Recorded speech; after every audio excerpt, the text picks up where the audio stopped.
I apologize if I screw up the pronunciation of the name, but Kristian Wåhlin, he also goes by the name Necrolord, and around certain circles in the metal industry, I suppose.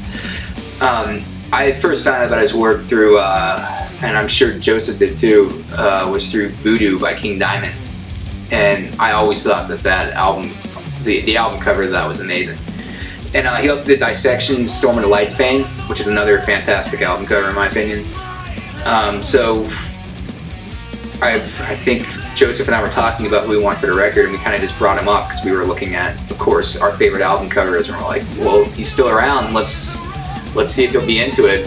And on Facebook, I think we found him and just shot him over a message, and he was into it. Yeah, I sent him over some of the lyrics and an explanation of some of the themes and a couple of the rough pre-production demos, and he was into it. If you look at all his work, it's very dark and complex, and we weren't really prepared for the 3-month slog of waiting for him to paint this thing by hand, but it was well worth the wait. I mean, the final artwork was perfect. It totally encapsulated what we were trying to convey.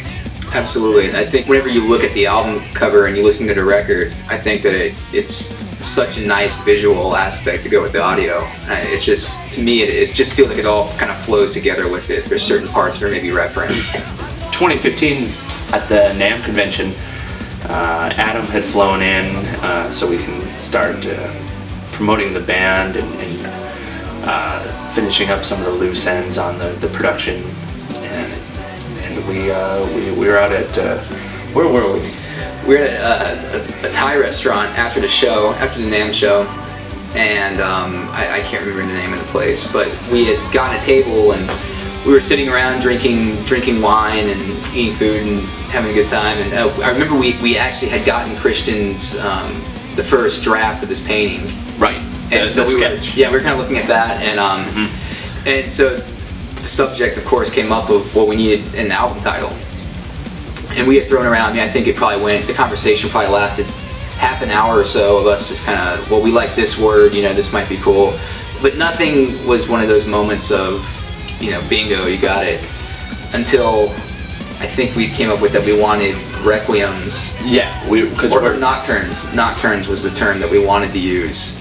Yeah, and then we were talking about the classical influence, and then I think what happened is that I was throwing around the Stephen King thing, the nightmares and dreamscapes. Yeah. It flowed really well, and we're like, okay, well, this is basically a dark modern classical record with electric guitars, and then Adam had come up with Nocturnes and Requiems.